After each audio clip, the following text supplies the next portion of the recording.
In the heart of the Pacific Northwest, beneath a sky of endless blues and grays, stands Mount Hood, a majestic and enthralling mountain cloaked in shadow and secrets.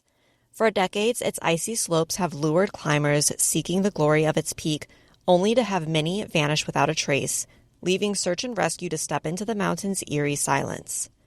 The mountain practically begs us to ask the question that haunts every rescuer: why do so many disappear on Mount Hood, never to be seen again? Is it the mountain's deceptive terrain, a map of hidden crevasses, treacherous snowfields, and sudden avalanches? Or does a darker force dwell amid its ancient rocks and howling winds, silently calling to those who dare to climb towards an uncertain fate? With every gust of wind and every echo deep within its valleys, Mount Hood seems to murmur a warning, a secret too chilling to ignore. Mother Nature plays by her own secret set of rules, and the best any of us can do is prepare to journey beyond the realm of explanation, where each shadow hides a secret, and every whisper of the wind might be the final echo of those claimed by the mountain. Welcome back to Tragedy with a View.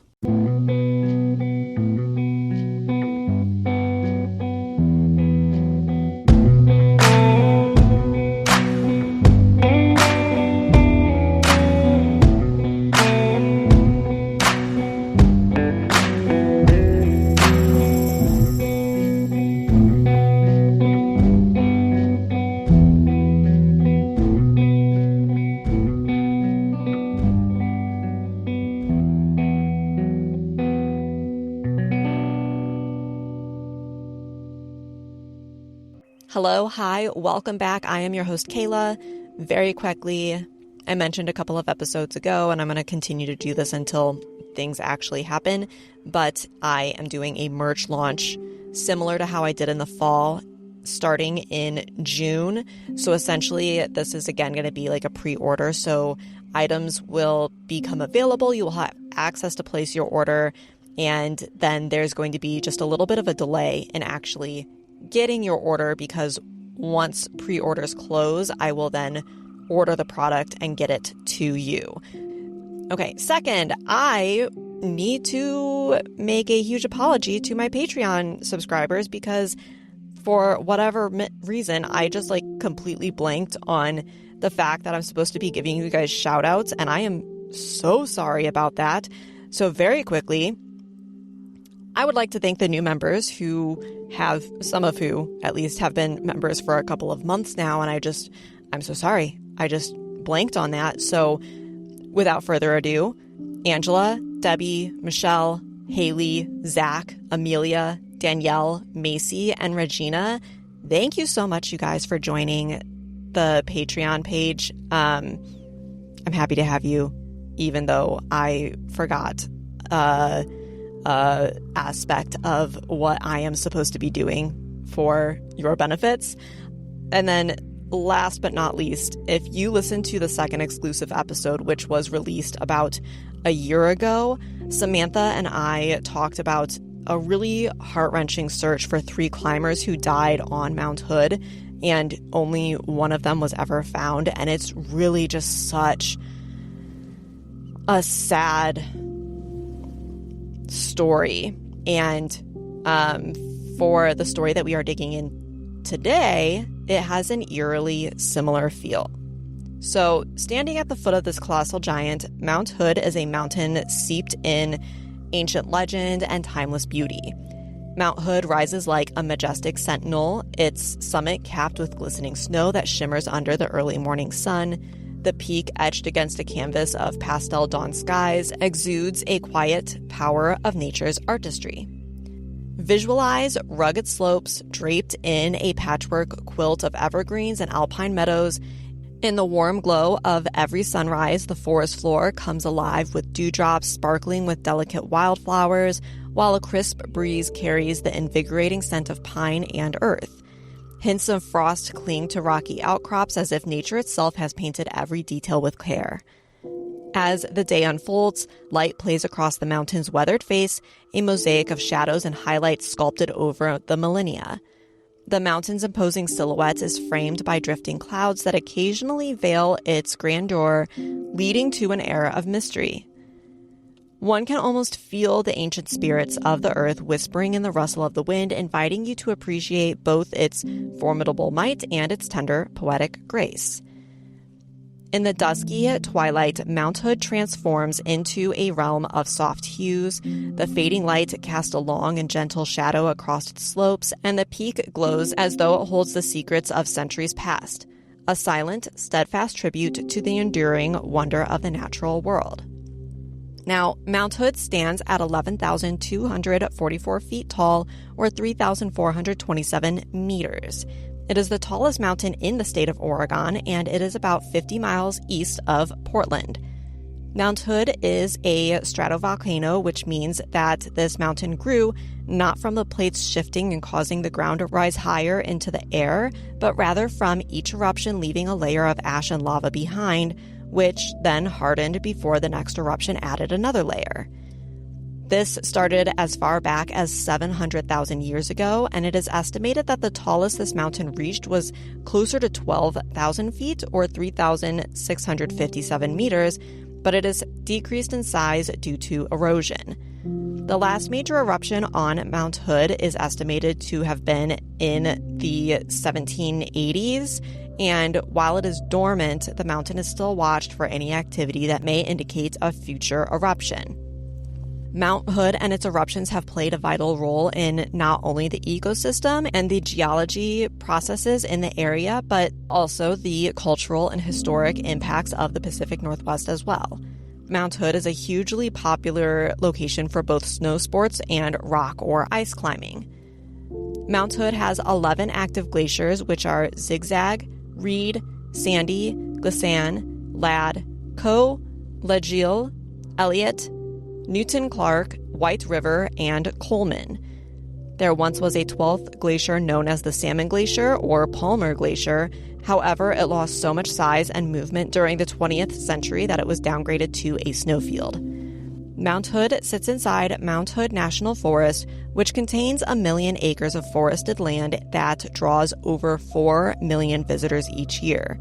This is partially because of the 5 ski resorts, and when Congress passed the Omnibus Land Management Act of 2009, it added almost 127,000 acres of forest to the Mount Hood National Forest. Mount Hood has always been a landmark for natives and Europeans alike, and since the exploration of the mountain began, more than 130 people have died on the mountain. In the early morning hours of December 11th, 2009, 3 friends were excited to put themselves at the peak of this mountain. It is not uncommon for experienced climbers to climb mountains in the winter.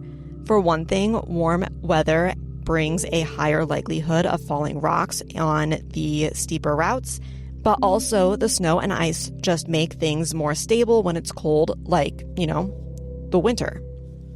Luke Goldberg was 26, Katie Nolan was 29, and Anthony Vietti, who was 24, had met while active within their church groups. All 3 were strong climbers, and Luke in particular had a very strong experience and skill set when it came to climbing mountains, especially throughout the Pacific Northwest, as he had assisted with climbs and leading others to the top. Luke was bright and funny and kind, and he had a kind of energy that made you want to go out into the world and live as big as you could. And Luke did this as well. Just shy of a year prior, Luke's mom had lost her battle with cancer, and his way of coping with the loss, he decided to hike a segment of the Pacific Crest Trail to spread her ashes. And when he came back from his 3 weeks on the trail, he seemed to just have this new life about him. Katie was an avid traveler, having recently visited Peru and Nepal, but she also took her work seriously.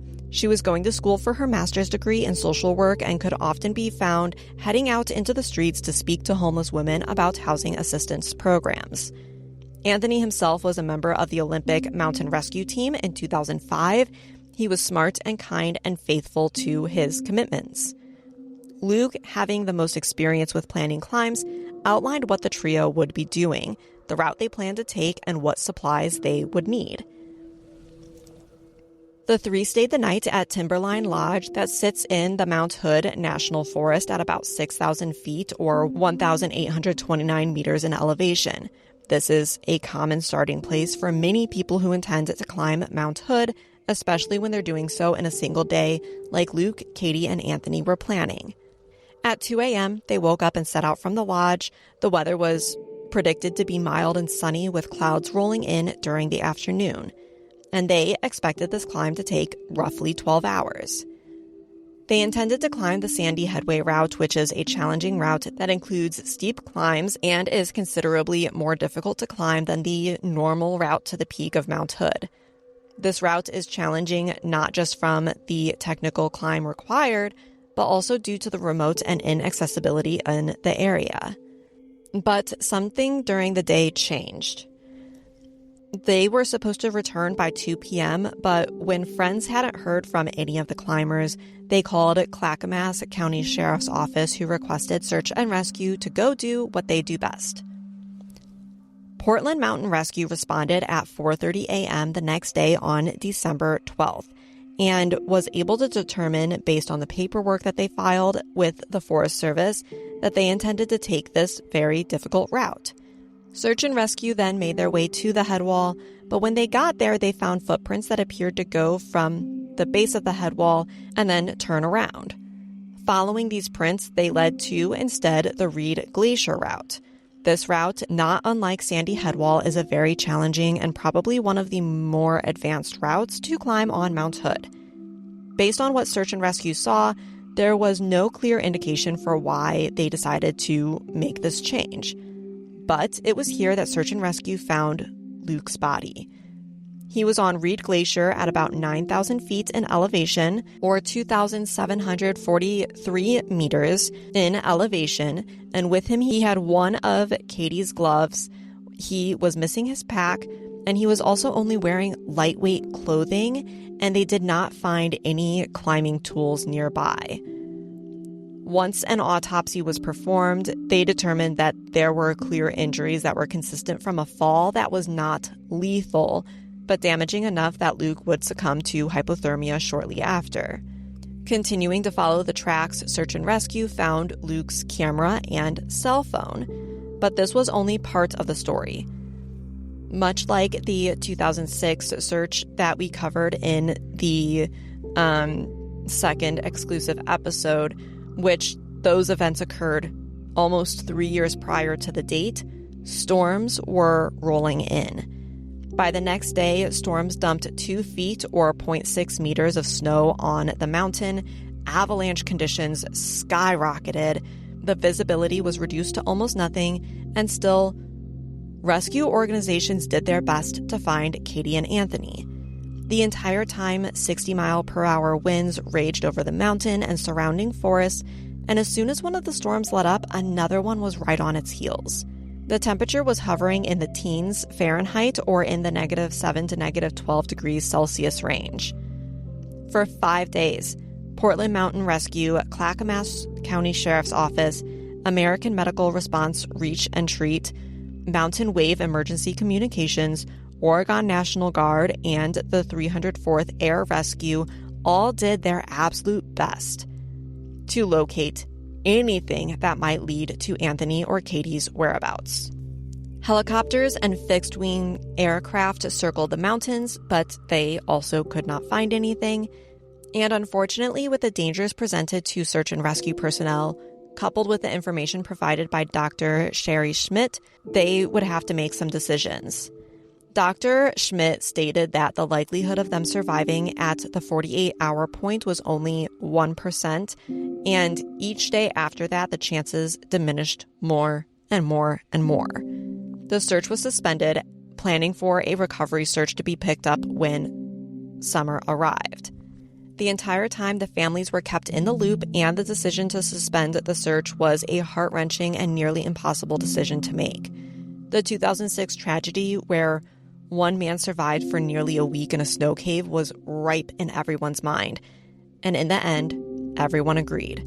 Something had to have happened to result in none of them coming back. The photos on Luke's camera and cell phone are really what was used to help piece together the rest of the puzzle to find Katie and Anthony. The pictures showed the climbers had made their way to Yoakum Ridge, where they abandoned their attempt to climb Sandy Head Wall and then head to Reed Glacier. In the following months, Anthony's father, John, just couldn't shake the unease from his son not being found. When he spoke to the Clackamas County Sheriff's Office, they told him that from a vantage point on Yoakum Ridge Trail, you could see Reed Glacier, which is where they believed Anthony and Katie to still be. For several days, John went out to this location and sat for hours with a scope and binoculars, just looking at the glacier head wall. He compared what he saw to the notes that search and rescue provided to him, and then finally, one day, he saw an odd white glimmer. Providing the sheriff's office with this information and the approximate location, he now sat back and waited to see if he might have found something that would provide any sort of clarity for what happened to his boy. On August 27th, 2010, 8 months later, a 30-member team from the Clackamas County Sheriff's Office quietly entered the forests of Mount Hood and ascended to the location that John saw this glimmer. Here, they did, in fact, find Anthony, and tied to him with rope, laying just a few feet away, was Katie. They were on Reed Glacier above 9,700 feet, or 2,956 meters. What actually happened on the mountain remains a mystery, but some semblance of explanation has been determined. What is considered to be the best representation of what happened is that there was an accident and Katie fell. It is unknown if Anthony was tied to her when she fell or if that came after as a safety mechanism, but we do not know the reasons for Katie and Anthony's deaths, as if an autopsy was done, the information was never released. In an attempt to help, Luke set off on his own, where he also suffered a fall. This fall, as we know, might not have been detrimental in different weather, but with temperatures being well below freezing, Luke would succumb to the cold and die due to this exposure. The family, friends, church, and climbing community are all left with the resonating truth that even in lives cut tragically short, meaning and legacy endure. Luke, Katie, and Anthony remind us that the value of life isn't measured solely in its length, but in the fullness of its journey. Their vibrant spirits, unwavering faith, and incredible passion have left imprints on all of theirs and our hearts alike. Their ascents, resolute with trials, triumphs, and the courage to pursue their dreams, ensure that every step they took was a testament to a climb that was not done in vain. In the midst of Mother Nature's grip, let us find solace and inspiration in the realization that each step, each ascent, even of those taken too soon, are monumental milestones on the human journey. Their lives, full and faithful, continue to echo in our actions, our dreams, and our shared determination to live meaningfully.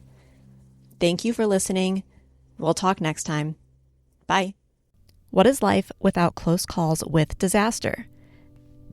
Thank you for listening. Don't forget to follow the podcast to be the first to hear the now weekly episodes. Join our subscription on Patreon, Apple, or Spotify today and immerse yourself in the haunting beauty of the great outdoors. For around $4 a month, you'll get exclusive access to the first episode of each month and early access to all other episodes, showcasing the morbid and mysterious side of nature.